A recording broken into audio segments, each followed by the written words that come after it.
Hola, bienvenidas y bienvenidos sean a este proyecto que inicia con este primer episodio, esperando llegar a ser del interés de la colectividad. Lo que aquí se va a tratar, de menos te dejará con una gran cantidad de material para reflexionar en torno a una de las problemáticas sociales de las que muy poco se habla, y que, sin embargo, requiere la atención de cada integrante de la comunidad, pues se dice que la cárcel es un fiel reflejo de lo que hemos construido como sociedad. ¿Sabías que la corrupción en México forma parte de la realidad social, pero al interior de la cárcel es la única forma de vida, condicionando a cada uno de sus integrantes a actuar desde esta postura en todos los aspectos de su existencia?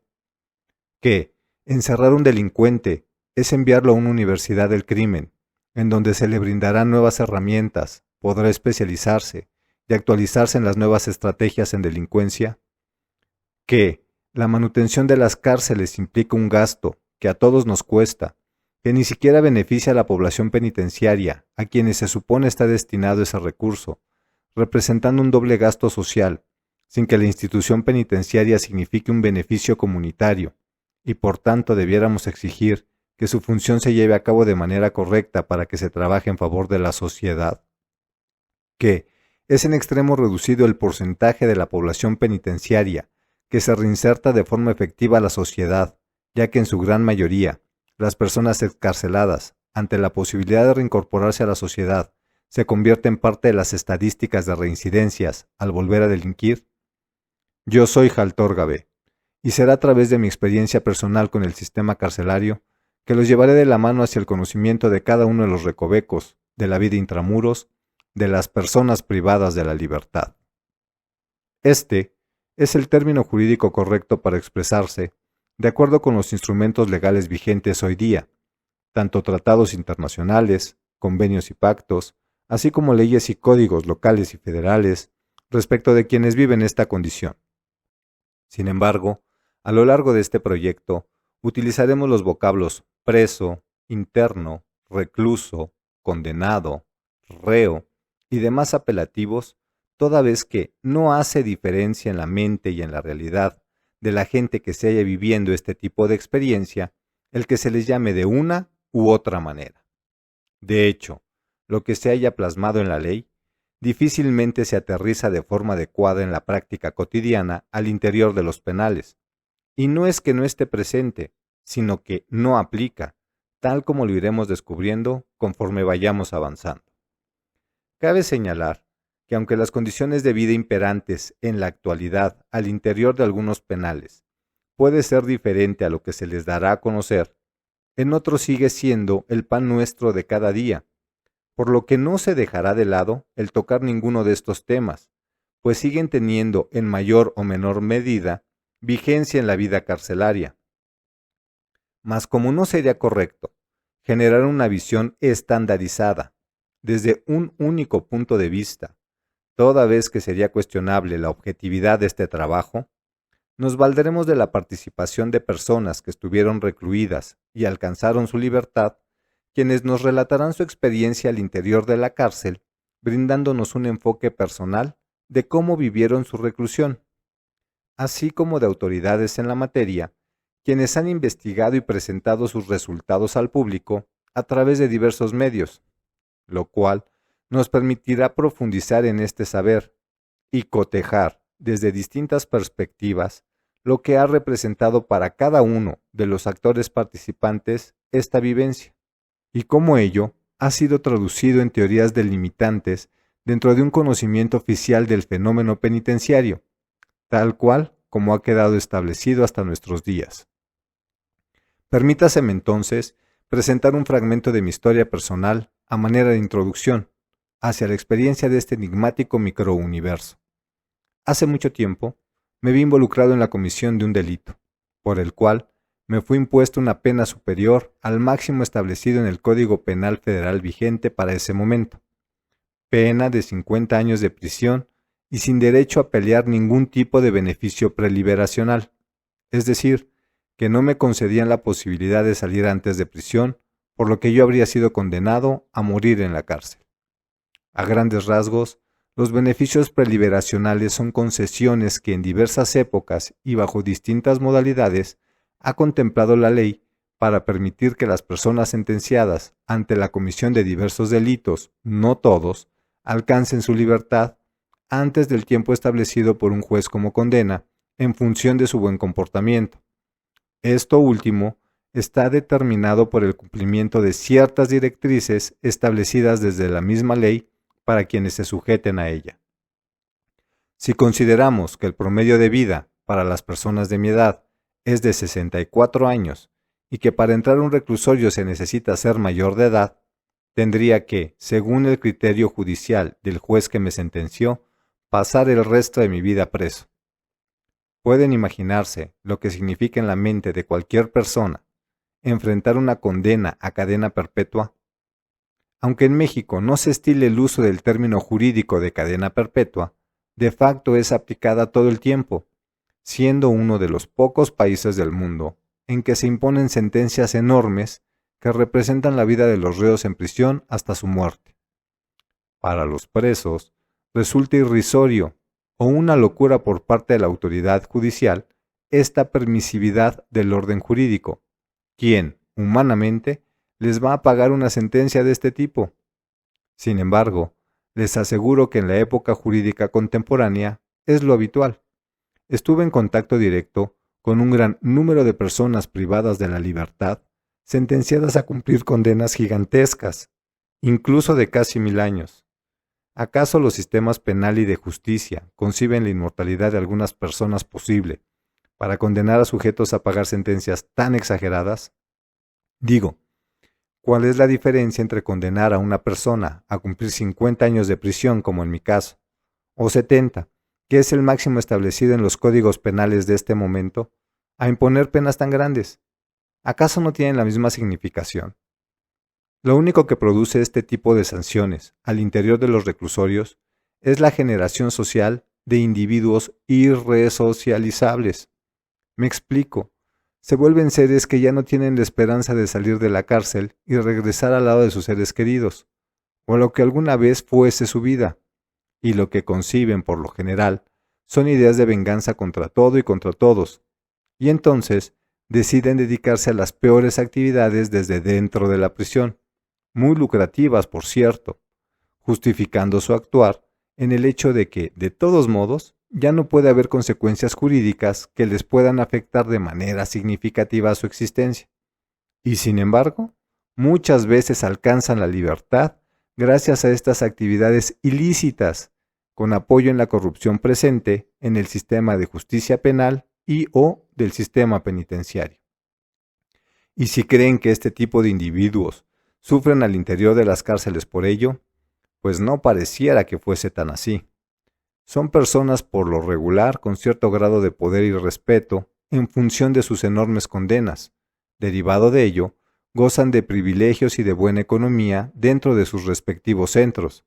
por ser catalogados como líderes, reos alfa, por el resto de la población.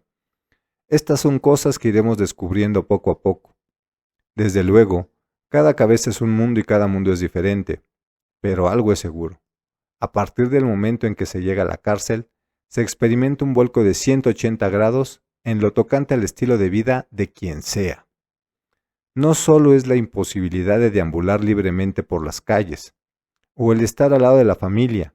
ya sea la de origen, los padres y las hermanas y o hermanos, o la consolidada tras la separación del núcleo primario,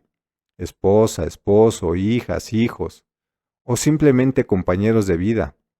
o cosas tan sencillas como comer lo que se te antoja y convivir con los amigos y demás familiares, sino el vivir en condiciones denigrantes, donde todas tus actividades, comer, defecar, dormir, las realizas en un mismo espacio, estrecho, sin privacidad, en compañía de mucha gente, a quien no conoces y de quien te tienes que cuidar todo el tiempo si no quieres verte afectado en tus mínimas posesiones o derechos. Además, de estar sujeto a la voluntad y capricho de las normas legales y paralegales que rigen la cotidianidad del entorno. ¿Qué significa esto? Que al interior de los penales se manejan diversos códigos de actuación o normatividades, unas establecidas desde la ley, emitidas por el Congreso, y otras determinadas por las autoridades o incluso por la misma población penitenciaria sin que hayan sido sometidas a un proceso legislativo. Este es todo un tema que revisaremos con lujo de detalle en episodios posteriores. Regresando al punto, mientras se padece un proceso de adaptación estrepitosa y enajenante, en el sentido de que no existe otra cosa distinta en la que puedas enfocar tu día a día más que en tu supervivencia, a lo que se suma la necesidad de pensar y repensar una y otra vez en las posibles soluciones que representa la defensa de tu caso particular ante un juez. Cuando se dicta la sentencia, sabes que tu vida nunca volverá a ser igual. No importa si la sentencia es larga o corta, el saber que permanecerás en ese ambiente por el tiempo que sea, impacta. Y sin duda alguna, la visión del mundo cambia, para bien o para mal. Ya es una decisión individual el escoger el camino a seguir, aunque no hay mucha opción. El medio está plagado de condicionantes que te impelen, casi de manera obligatoria, a aceptar como parte de tu cotidianidad conductas socialmente inapropiadas, que terminan por distorsionar aún más la compleja realidad de los individuos al interior de la prisión. En gran parte, esta es la causa del fracaso del sistema penitenciario en su objetivo de resocializar a sus egresados. Gracias al cúmulo de condicionamientos adquiridos al interior de la cárcel, al ser liberadas las personas, de manera inconsciente, mantienen estas conductas en el exterior, conductas que chocan con la forma correcta de ser y estar en el mundo. Regresando a mi situación, muchos compañeros me preguntaron, durante mi estadía en la cárcel, si nunca había tenido pensamientos suicidas al saber que enfrentaría una sentencia así. La respuesta que di siempre fue ambivalente, y por increíble que parezca, encontré un consenso enorme entre quienes estábamos condenados a pagar sentencias altas. La primera reacción ante este tipo de cuestionamientos era un rotundo no. Es curioso, a lo largo de mi reclusión, la mayor parte de las personas que atentaron contra su integridad, por lo general tenían sentencias menores a 20 años de prisión y contaban con derecho a solicitar algún tipo de beneficio de libertad, que, como ya se explicó, representa el no tener que compurgar el total de su sentencia, es decir, que al cumplir la mitad o un poco más de su pena, tenían derecho de solicitar al juez se les aplicara uno de estos beneficios y no tener que pagar la pena impuesta de principio a fin. Pero dejemos esa reflexión para otro momento. Regresando a lo anterior, dije que la respuesta había sido ambivalente, porque en un muy alto porcentaje, los compañeros condenados a pagar sentencias inhumanas hubiesen preferido ser castigados con la pena de muerte. En México, sí ha existido la pena de muerte en diversas épocas, concebida desde la Constitución para los delitos como traición a la patria, delitos políticos y militares, y de forma local, en diferentes entidades federales de la República Mexicana, para casos de homicidios y delitos sexuales, entre otros, tanto del fuero común como del federal. Con la celebración de diversos tratados internacionales en materia de derechos humanos, quedó proscrita, erradicada del sistema jurídico del país de forma definitiva en 2005. Conforme vayamos avanzando en los episodios, iremos detallando más cada uno de estos aspectos normativos. Es importante señalar que las condiciones de vida al interior del penal, cuando arribé a la institución, eran completamente diferentes a las vividas hacia el final de mi encarcelamiento. Sin ahondar demasiado, voy a referirles que todos los días, casi sin excepción, había muertos o heridos con armas punzocortantes, en donde los lesionados se debatían entre la vida y la muerte, lo cual significa que los niveles de violencia experimentados al inicio de mi encarcelamiento eran extremos. Por ende, ningún condenado a una sentencia elevada podía concebir la supervivencia por un tiempo muy prolongado ante tales hechos. Afortunadamente para muchos, no para todos, el nivel de violencia fue reduciéndose con el paso de los años. En otro momento hablaremos sobre las causas y efectos de ello. Por ahora quedémonos con esta información. En mi caso muy particular, y gracias a Dios, fui consciente de que la única oportunidad de poder cambiar mi situación jurídica y lograr modificar la realidad a la cual estaba sometido por aquel entonces sería a través de mostrar una conducta intachable al interior del penal y realizar algo verdaderamente extraordinario o diferente a lo que veía en mi entorno. O sea, debía ser el frijol en el arroz, observando una trayectoria intrainstitucional ejemplar, o de menos, emular algo como lo logrado por el Goyo Cárdenas. Gregorio, el Goyo Cárdenas, fue considerado por muchos el primer asesino serial, violador, feminicida y necrófilo de México. Fue puesto a disposición en el Palacio Negro de Lecumberri, y a pesar de haberse escapado del Hospital Psiquiátrico de La Castañeda, lugar al que fue remitido tras una valoración psiquiátrica, luego de ser recapturado e ingresado por segunda ocasión a la prisión, logró obtener un indulto presidencial en tiempos del presidente Luis Echeverría, tras haberse dedicado al arte de la pintura y empezar a estudiar su carrera en Derecho al interior de la cárcel, alcanzando su libertad tras pagar 34 años de su vida en reclusión. Después de algún tiempo preso, supe que no era la única manera de conseguir la libertad, ni la más efectiva, entiéndase rápida y deseable. Esto porque una constante en la sociedad mexicana, representada incluso desde la sabiduría popular con el dicho, con dinero baila el perro, no puede ser una excepción en un medio completamente absorbido por la corrupción. Es cierto, el dinero todo lo puede en temas de justicia y de la cárcel, y como consecuencia su escasez, todo lo dificulta. Como bien puede inferirse, la posibilidad de sobornar a un juez y que te reduzca la sentencia es en verdad elevada, gracias al arbitrio judicial. Esta es una facultad discrecional de los juzgadores, para tomar en cuenta o no, dentro de los diversos elementos que se le presentan durante un juicio, cuáles son suficientes para probar un dicho o no, y para determinar de acuerdo a su criterio, sentir y pensar, si atienden o no, es decir, si le ayudan o no a justificar la decisión que habrá de tomar respecto a un asunto presentado para su conocimiento. ¿Y qué decir de custodios y directivos de la institución penitenciaria, que ante sumas estrafalarias de dinero, coadyuvan con la evasión, entiéndase fuga, de algunos reos? A veces es más fácil conseguir el favor de unos que de otros, pero siempre hay quien se preste para lo que sea si se tiene con qué pagar su justo precio. Más a mi entender, y de acuerdo a mis principios y valores, más idealizados que puestos en práctica, y más ideales que útiles dentro de ese contexto, la vía de mi elección debía ser más valiosa, auténtica, duradera, significativa, trascendental, pero implicaría nadar contracorriente, pues el sistema carcelario, pese a estar concebido con fines resocializadores, o al menos eso señala la Constitución, en la práctica no resulta el medio idóneo para tal fin. Este es otro tema a desarrollar profusamente en el decurso de este proyecto, el de la reinserción social. Solo manera de intro. De conformidad con el párrafo segundo del artículo 18 de la Constitución Política de los Estados Unidos Mexicanos, el sistema penitenciario se organizará sobre la base del respeto a los derechos humanos, algo en extremo vulnerado, del trabajo. Y la pregunta es, ¿se refiere al trabajo formal, informal o a la actividad delictiva al interior considerada por muchos como su trabajo? La capacitación para el mismo,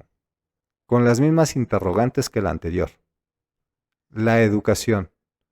real pero poco eficaz, eficiente y efectiva dentro del medio. La salud, mayoritariamente aplicada como privada, aunque con recursos de la dependencia de salud del gobierno. Y el deporte, necesidad propia de los delincuentes para mantenerse en condiciones aptas de supervivencia y como aptitud inherente para delinquir cuando son devueltos a la vida en libertad, como medios para lograr la reinserción del sentenciado a la sociedad y procurar que no vuelva a delinquir, observando los beneficios que para él prevé la ley. Ojo, cada una de las acotaciones hechas por mí al texto constitucional serán ampliamente detalladas en diversos episodios. Ahora bien, déjenme poner un ejemplo que nos acerque a lo que quise decir cuando expresé que era como nadar contracorriente, revisando uno de los primeros mecanismos de control, sometimiento y determinación de los individuos al quedar sujetos al sistema carcelario. aún recuerdo el recibimiento del que fui objeto en la aduana del reclusorio. 2 elementos del personal de seguridad y custodia ordenando desnudarnos a los recién ingresados para revisar nuestras pertenencias y despojarnos de lo poco de valor que trajésemos encima, mientras entre gritos, insultos y golpes nos introyectaban la primera regla del código carcelario: ver, oír y callar. Pero, ¿qué es esto de la introyección? Se trata de la internalización, es decir, la asimilación de cada individuo de los rasgos particulares del entorno. A través de la introyección, las personas vamos incorporando los elementos del ambiente con el que interactuamos en nuestras estructuras mentales. De esta manera, este mecanismo contribuye a la formación de la personalidad, es decir, que nos moldea para adaptarnos a las circunstancias en que hemos de interactuar con el lugar en que estamos desarrollando nuestra existencia. Aunque a simple vista parece algo sencillo, en realidad no lo es. Representa toda una reprogramación donde las personas se ven forzadas a dejar un poco de lado lo que son o saben para aprender cosas diferentes,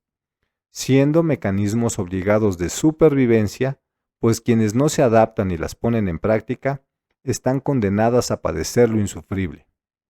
Como ejemplo, les voy a presentar una situación compleja, y esta es una anécdota. Muy temprano en mi experiencia carcelaria, me tocó ver cómo estaban asaltando a punta de fierro, me refiero con un arma punzocortante,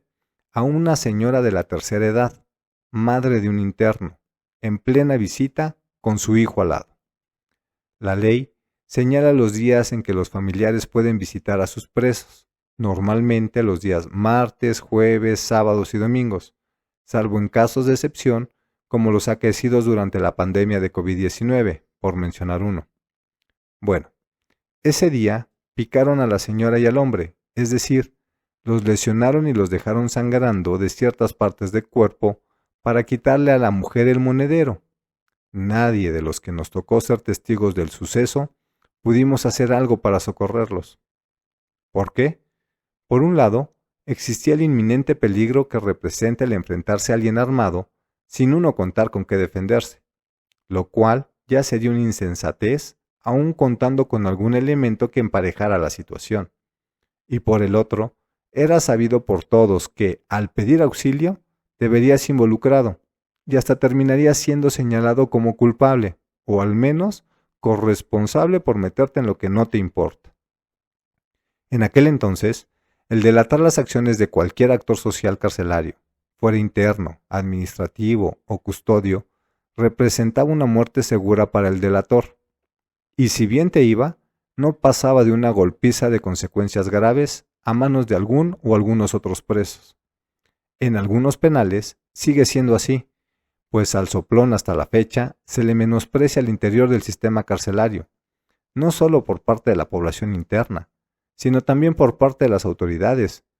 aunque hoy en día estos últimos les utilizan de manera frecuente en beneficio de su lucro personal, sobre todo el personal de seguridad y custodia. Ese también es otro tema en el que se profundizará en otros episodios. El ejemplo anterior sirve para demostrar lo siguiente. Primero, que las reglas eran impuestas a la mala, ya fuese a punta de golpes por parte de los reos o por los monos, como habitualmente se les conoce a los custodios, o mínimamente poner en riesgo la propia seguridad al interior de la cárcel. Segundo, que las consecuencias ante la violación del código carcelario eran palpables de manera inmediata, pues si los internos te venían denunciando, de inmediato conspiraban contra tu vida, y si lograbas denunciar ante una autoridad, ésta te responsabilizaba del mismo hecho que estabas denunciando, usando su autoridad como punto de inflexión para validar su palabra contra la del preso. Y tercero, no existe alternativa. O cumples las reglas de la cárcel. De esta forma, la asimilación e internalización de la regla resulta en un condicionamiento súper efectivo de nuevos valores sociales intracarcelarios, es decir, que cobran especial validez al interior de la cárcel y que, dada su naturaleza, dejan una huella indeleble en el comportamiento de aquellos quienes se ven expuestos a dichos mecanismos. Muchos de estos procesos han sido investigados y referidos por autores dedicados al estudio de los fenómenos sociales, como el americano-canadiense Erving Goffman y el francés Michel Foucault. Goffman fue sociólogo y escritor, para muchos considerado como el padre de la microsociología,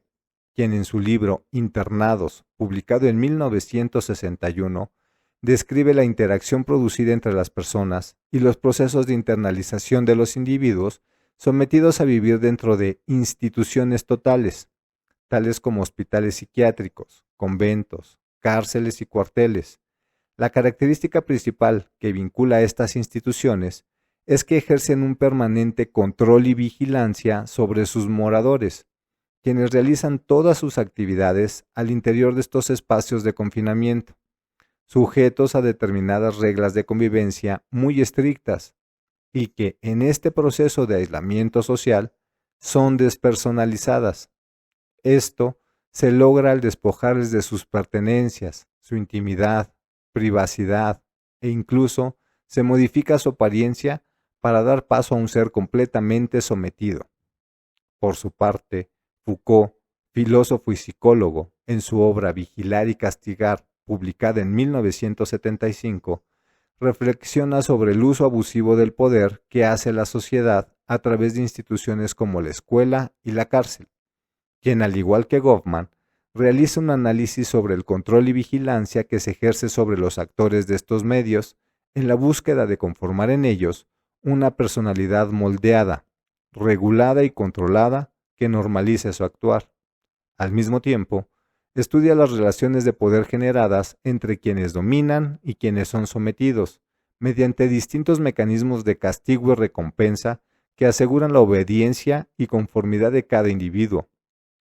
Desde luego que no son los únicos, y que sus teorías son muchísimo más amplias de lo que hasta aquí se ha expuesto. Sin embargo, se les cita porque serán algunos de los grandes pensadores sobre los que estaremos reflexionando de manera constante al enfrentar diversos extractos de su pensamiento respecto de la información que se vaya exponiendo a lo largo de este proceso de construcción del conocimiento carcelario. Este proceso es importante porque, como manifestó el mismo Foucault, las instituciones se hallan en un proceso de constante cambio,